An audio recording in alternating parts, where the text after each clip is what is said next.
सभी दर्शकों का प्रतिज्ञा 21 चैनल में हार्दिक स्वागत है। आज की क्लास का विषय है विज्ञान और विज्ञान में कुछ महत्वपूर्ण प्रश्नों पर चर्चा होगी जो परीक्षा की दृष्टि से काफ़ी उपयोगी प्रश्न रहेंगे। आज का विषय है विज्ञान और पहला सवाल हमने लिया है स्वस्थ नेत्र के लिए स्पष्ट दृष्टि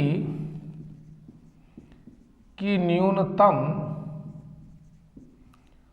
दूरी कितनी होती है। अब यह पहला प्रश्न है। चूँकि विज्ञान को 10th क्लास में 3 सेक्शन में बांट के सिलेबस को रखा गया है, इसमें फिजिक्स भी है, केमिस्ट्री भी है और बायोलॉजी है। अब ये जो प्रश्न है इसका संबंध सीधा सीधा फिजिक्स है और वो भी प्रकाश वाले चैप्टर से। स्वस्थ नेत्र के लिए स्पष्ट दृष्टि की न्यूनतम दूरी कितनी होती है, तो इसका आंसर है 25 सेंटीमीटर। सवाल बहुत सरल है, छोटा है, 1 नंबर का ऑब्जेक्टिव में अक्सर पूछा जाता है, लेकिन है तो महत्वपूर्ण, याद इसको रखना ही चाहिए। दूसरा प्रश्न है 1 माइक्रो एम्पियर की विद्युत धारा,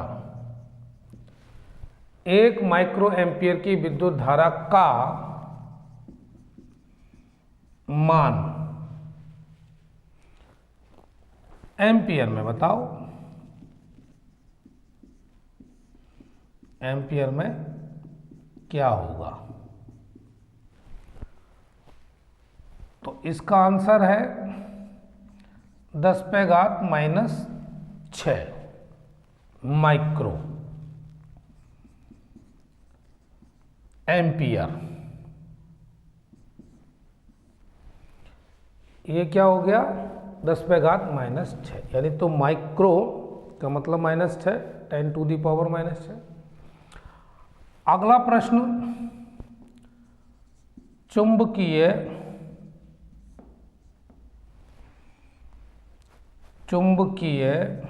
क्षेत्र की तीव्रता का मात्रक बताओ। अब चूंकि ये तीनों ही प्रश्न जो हैं वो कैसे हैं, वस्तुनिष्ठ, लेकिन हम यहाँ पर इनको सीधा सीधा प्रश्न और उत्तर में बदल कर समझ रहे हैं। चुंबकीय क्षेत्र की तीव्रता का मात्रक क्या है, टेस्ला। तो ये 3 प्रश्न है विज्ञान के जिनकी संभावना रहेगी परीक्षा में आने की, तो इसको तो आप तैयार करिए 3 ऑब्जेक्टिव। अब इसके आगे अगला प्रश्न देखते हैं।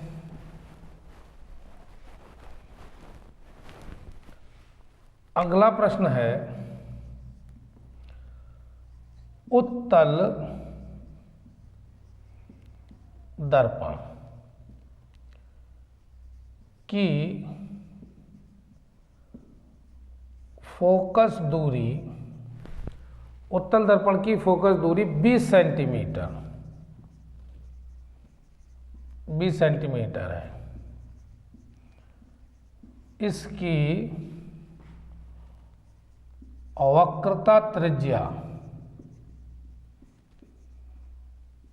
ज्ञात करो।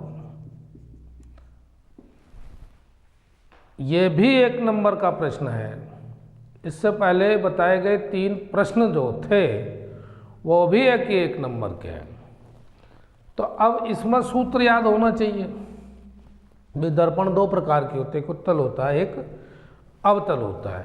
लेकिन यहाँ पर क्या कह रहा है, उत्तल दर्पण की फोकस दूरी, तो सूत्र तो वही हुआ F = R/ 2। यह फोकस दूरी हो गई है।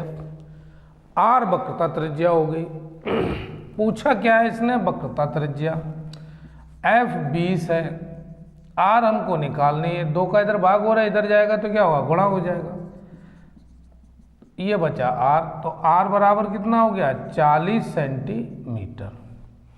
जिस दर्पण की फोकस दूरी, यहाँ पर जो उत्तल दर्पण दिया है इसकी फोकस दूरी 20 सेंटीमीटर और वक्रता त्रिज्या पूछी है तो वो कितनी आई? 40 सेंटीमीटर। अगला प्रश्न, ऐसे शुरुआत करिए, छोटे छोटे प्रश्न भी परसेंटेज पर असर तो डालते ही हैं। फिर ना भी परसेंटेज की बात की जाए तो चूंकि विज्ञान एक विषय है और उस विज्ञान विषय को जब पढ़ते हैं तो पहला उद्देश्य तो यही होता है कि भाई उसके बारे में सीखें ज्ञान। फिर दूसरे नंबर पर आता है अंक प्राप्त करना। अगला प्रश्न एक और है, अवतल दर्पण के लिए, अवतल दर्पण के लिए V, U तथा F में संबंध और लिखिए, सिर्फ संबंध। तो एक सूत्र है उसको भी जरा ध्यान रखिएगा, 1/V + 1/U बराबर 1/F। इतना भर लिख दोगे आपको नंबर मिल जाएगा, क्योंकि वो संबंधी तो पूछ रहा है। तो इनके बीच में जो संबंध है वो कुछ इस प्रकार से है, इसके अलावा कोई और है ही नहीं। तो आपको ये ही लिखना है, क्योंकि ये सूत्र है, परीक्षा में अगर पूछा जाता है तो ये, और इसके अलावा भी इससे जुड़े हुए प्रश्न पूछे जाते हैं, आगे आएंगे देखेंगे। अगला प्रश्न लेते हैं अब।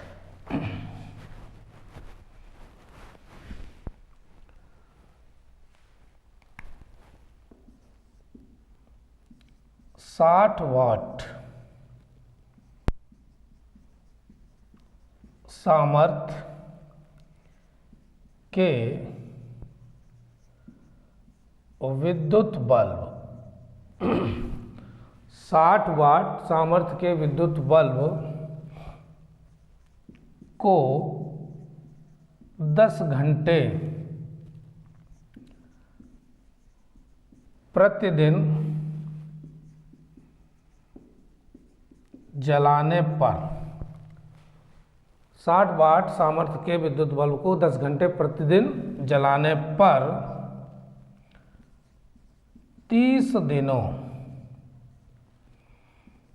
में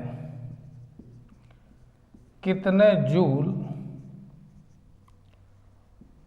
ऊर्जा व्यय होगी। अब ये रहा प्रश्न। अब इस प्रश्न से आपको ये पता करना है कि दिया क्या है। तो 60 वाट, इसका मतलब ये है कि ये सामर्थ्य दिया है P = 60 वाट, 10 घंटे 30 दिन, ये तो पूरा समय ही है, टाइम, ये 10 घंटे है वो दिन है। और पूछ रहा है कि कितने जूल ऊर्जा व्यय होगी। अब देखिए, व्यय विद्युत ऊर्जा बराबर वाट गुणा घंटे गुणा दिन अपॉन 1000। क्यों? क्योंकि हमको निकालना किसमें है? किलोवाट घंटा में, ठीक है, इसलिए 1000 से डिवाइड कर रहे हैं। अब 60 गुणा 10 गुणा 30 और बट्टे कितना हो गया 1000। अब इनको काट लें तो 3 जीरो तो यही है ना, 1 2 3 6 तिया 18, 18 किलोवाट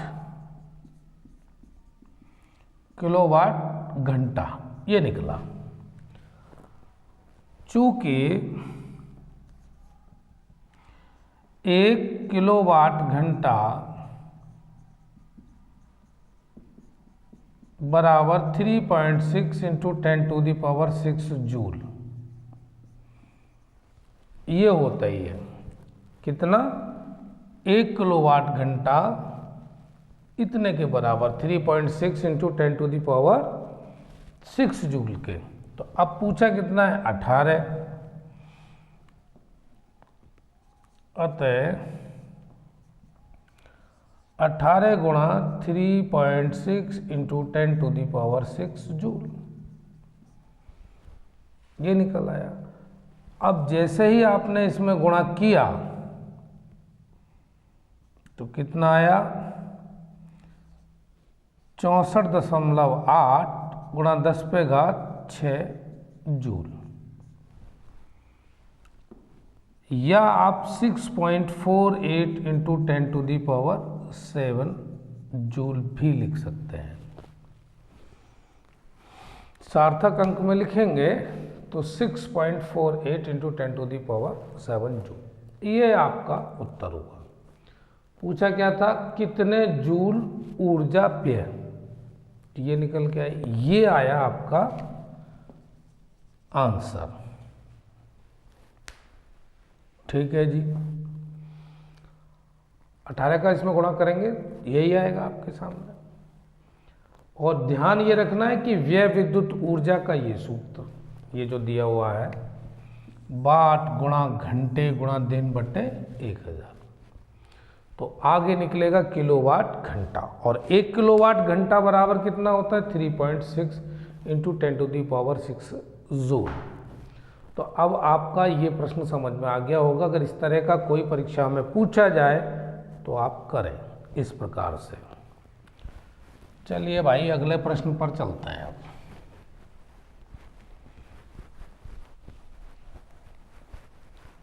अगला प्रश्न जो है वो भी फिजिक्स से ही रिलेटेड है, देखते हैं उसको भी। एक घर में 220 वोल्ट 40 वाट के 5 बल्ब लगे हैं, यानी विभवांतर जो है वो 240 और सामर्थ्य जो दी है वो कितनी दी है 40 वोल्ट, 5 बल्ब लगे हैं। अब पूछा क्या है, बल्ब 30 दिन 5 घंटे प्रतिदिन की दर से जलते हैं। यह भी हो गया कि जो 5 बल्ब लगे हुए हैं 40 वाट सामर्थ्य के, वो जलते कितने दिन है 30 दिन, और प्रत्येक दिन 5 घंटे। यदि वैद्युत ऊर्जा का मूल्य ₹4 प्रति यूनिट हो तो ज्ञात कीजिए। अब इन्होंने 3 प्रश्न बना दिए इसके अंदर। पहला पूछा बल्बों के संयोग का तुल्य प्रतिरोध यानी टोटल रेजिस्टेंस पूछ लिया। दूसरा पूछा इन्होंने व्यय विद्युत ऊर्जा का मूल्य। नहीं, व्यय विद्युत ऊर्जा की जगह आपको लिखना है व्यय विद्युत यूनिटों की संख्या। और तीसरा पूछा है व्यय विद्युत ऊर्जा का मूल्य, यानी 3 सवाल। बल्बों के संयोग का तुल्य प्रतिरोध। तो सबसे पहले तो तुल्य प्रतिरोध यही निकालेंगे। कैसे निकालेंगे इसको यहां समझें। एक बल्ब का प्रतिरोध जिसको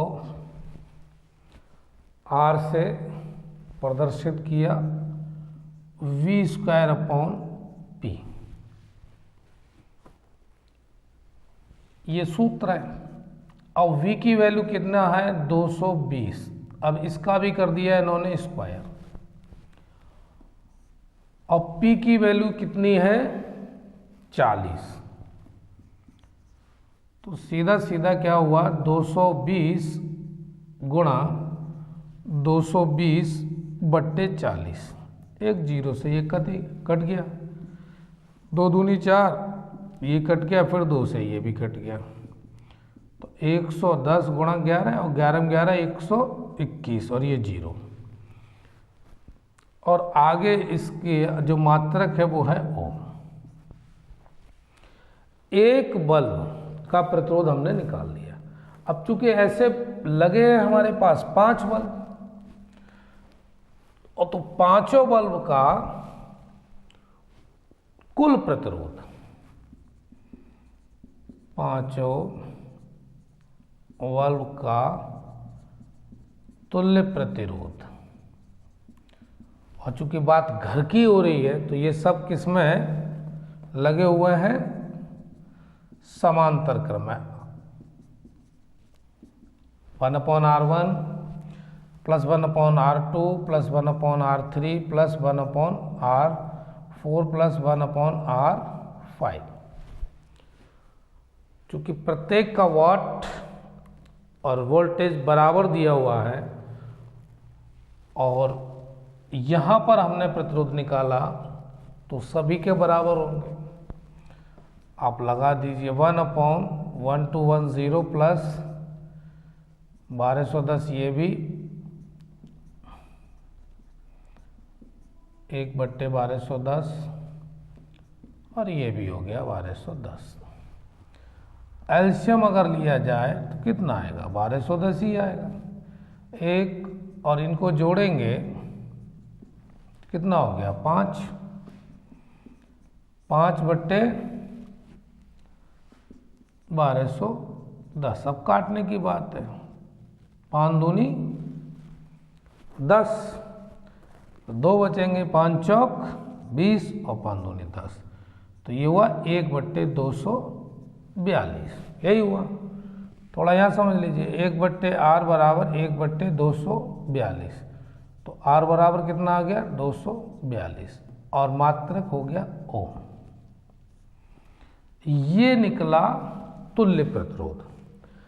पहला जो सेक्शन है प्रश्न का, वो बल्बों के संयोग का तुल्य प्रतिरोध निकालने के लिए सबसे पहले सूत्र क्या लगाया, R बराबर V²/P।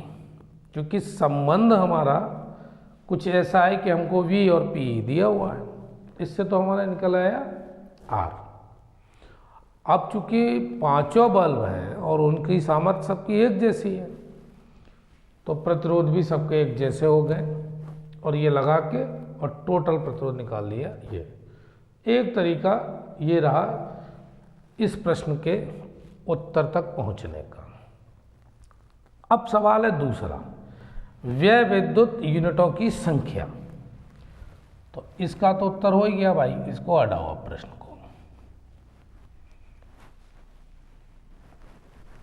अब यूनिटों की संख्या पूछा है इन्होंने, इसको भी सरल करते हैं। वो कैसे होगा? देखिए, व्यय विद्युत यूनिटों की संख्या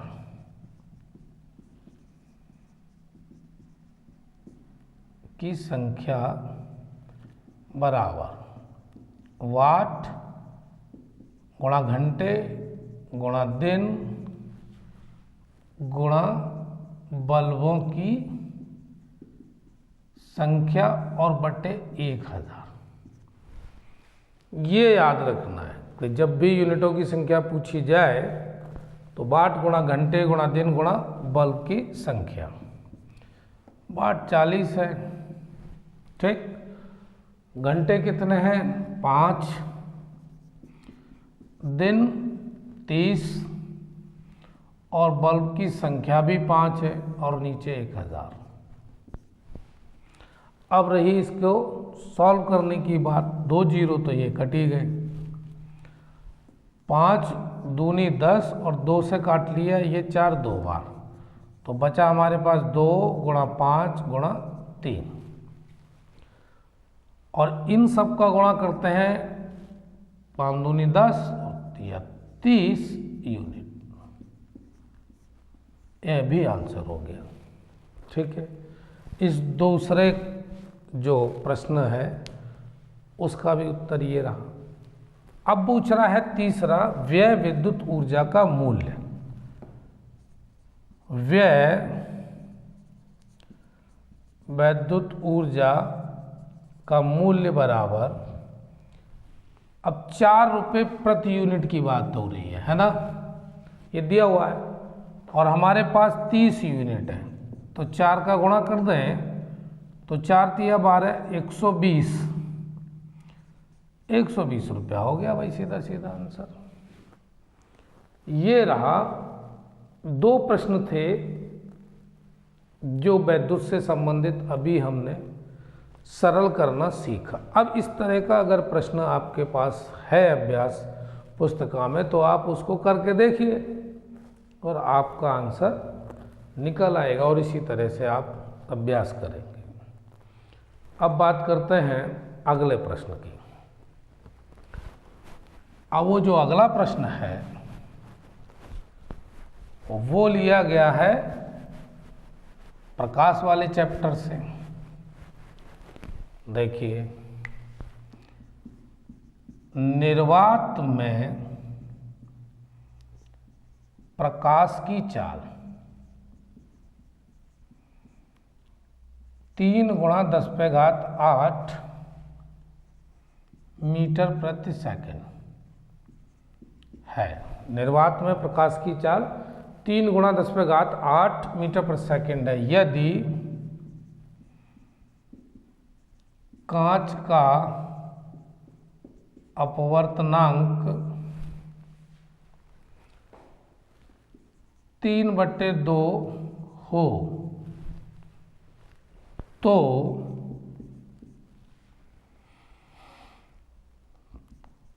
कांच में प्रकाश की चाल ज्ञात कीजिए। अब इनके पास इस प्रश्न में जो दिया है वो क्या है? एक तो अपवर्तनांक दिया हुआ है, दूसरा माध्यम 2 हैं, एक तो निर्वात है और दूसरा कांच है। बड़े आसानी से निकल जाएगा। अपवर्तनांक n, अब 2 माध्यम है इसमें। एक माध्यम को दिया है क्या? निर्वात में प्रकाश की चाल, प्रकाश की चाल, और दूसरा दिया है कांच में प्रकाश की चाल। ठीक है जी। अपवर्तनांक दिया है 3/2 और निर्वात में प्रकाश की चाल कितनी दी हुई है? 3 × 10⁸ मीटर प्रति सेकंड। वो हमने यहाँ लगा दी। अब कांच में प्रकाश की चाल को मान लीजिए थोड़ी देर के लिए, यहाँ पर x मान लेते हैं। अब इस x को निकालने में क्या परेशानी है, 3 से तो यही कट गया, 1/2 बराबर 1 × 10⁸ अपॉन x, और x इज इक्वल टू क्या हो गया, 2 × 10⁸ मीटर प्रति सेकंड। ये निकल गया आंसर। तो ऐसा सब कोई भी प्रश्न आता है 1 नंबर का, तो ऐसे हल करेंगे, बस अर्थ ये है कि इनका अभ्यास होना चाहिए, बार बार अभ्यास करेंगे तभी तो सही रहेगा, दिमाग में फिट। क्योंकि अगर एक बार पढ़ा फिर भूल भी तो जाते हैं, क्योंकि ये पढ़ाई ऐसी है कि बार बार रिवाइज करते रहना चाहिए।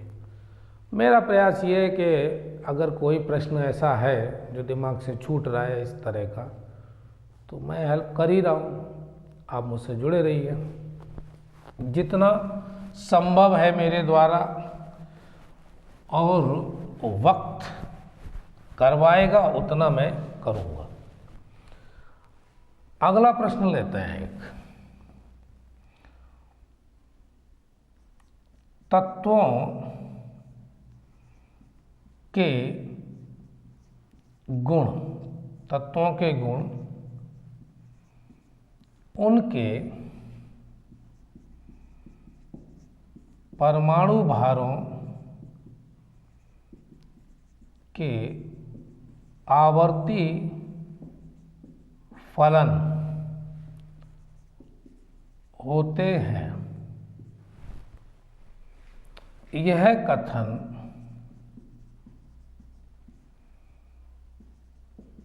देने वाले वैज्ञानिक का नाम लिखो, कि भाई ये किस वैज्ञानिक ने ये बात बोली है। तो आंसर तो वही है ना, मेंडलीफ।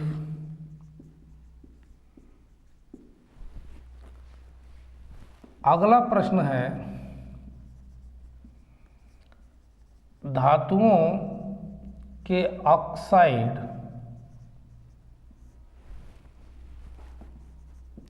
होते हैं। अब ये ऑब्जेक्टिव प्रश्न है, क्षारीय होते हैं, अम्लीय होते हैं, उदासीन होते हैं, अवैधर्मी होते हैं। तो आंसर इसका है क्षारीय। अगला प्रश्न एक और लिया है, एक पुष्प के स्त्री केसर के मध्य भाग को क्या कहते हैं। एक प्रश्न ये है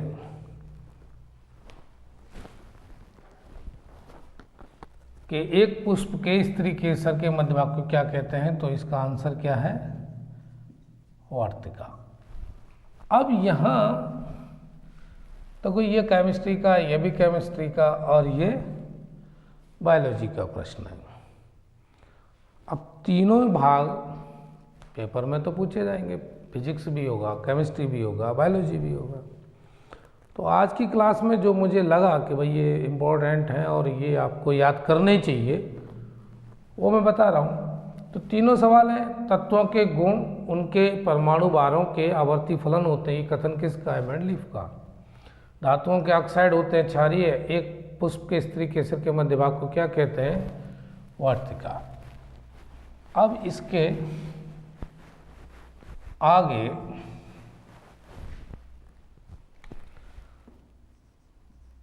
वर्ण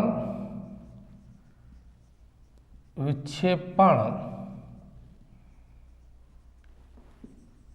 से आप क्या समझते हो, या वर्ण विक्षेपण किसे कहते हैं।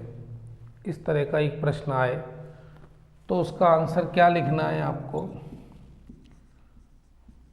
श्वेत प्रकाश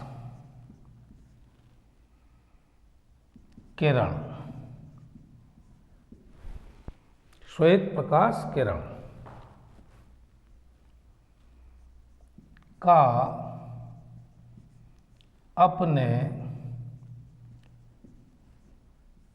अवयवी रंगों की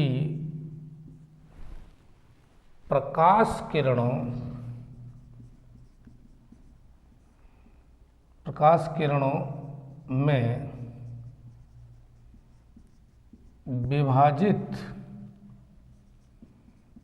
होना प्रकाश का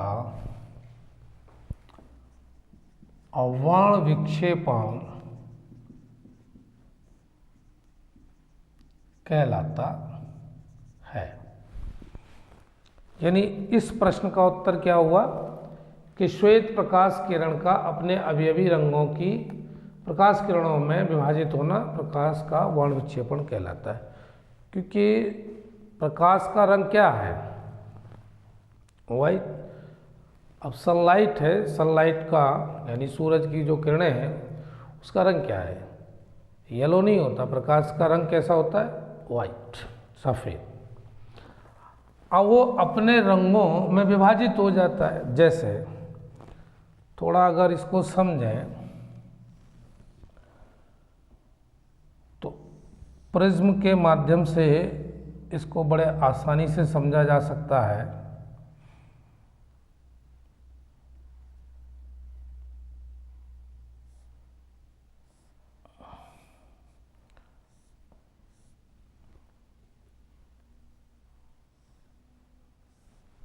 इसको इस तरीके से आप समझें,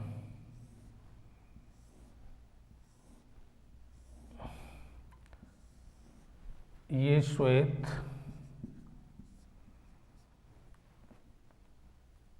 किरण प्रकाश किरण है। अब ये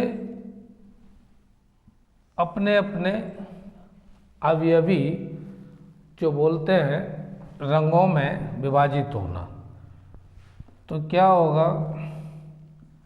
VIBGY-OR,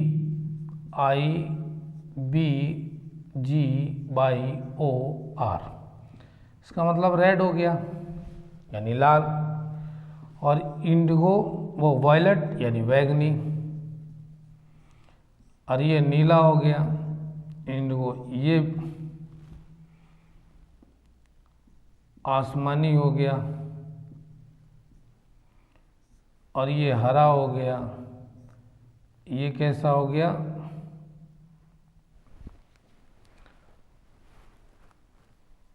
इसको चाहें तो इंडिगो जम्बुकी। ये नीला, और ये येलो, पीला, और ये हो गया ऑरेंज नारंगी। ये अवयव है, इनमें ये टूट रहा है प्रकाश। तो कितने रंग हो गए? 1 2 3 4 5 6 7, 7 रंगों में टूट गया। अब यहाँ पर दिया हुआ है बैंगनी रंग। बैंगनी रंग की तरंगदैर्घ्य सबसे कम,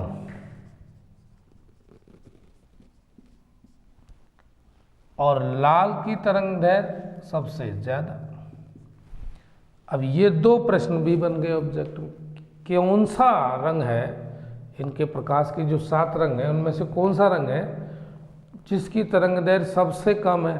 तो आंसर हुआ बैंगनी।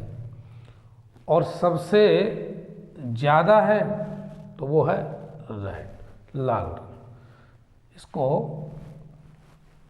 आप आसानी से समझ सकते हैं चित्र के माध्यम से।